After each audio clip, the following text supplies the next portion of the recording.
Hey, this is the sector worksheet. We're going to take a look at question number 1 on here. First question is to find the area of the shaded region. We know that the area of any circle is pi r squared. Now in this case we're just looking for the sector. So the area of the sector is going to be pi r squared times the fraction of the circle that is shaded. So the angle is 90 degrees of the shaded region over 360 degrees. That's the distance all the way around. So to find the area of the sector, I just have to do pi times the radius squared times the ratio,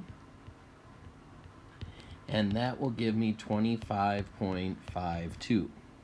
To find the perimeter, again, the circumference of a circle, if we normally think of circumference, that's going to be 2 pi r.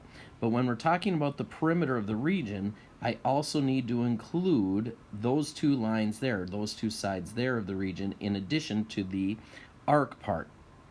So to do the arc part, it's going to be the circumference, which is 2 pi r, times the fraction of the circle, 90 over 360, but then to find the whole perimeter, I need to add 2 times the radius, because this is the radius here, and that's the radius there.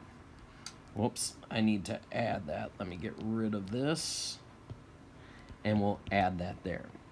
So then what I do when I put all that in, I'm going to end up with 20.35. So my area is 25.52. My perimeter is 20.35.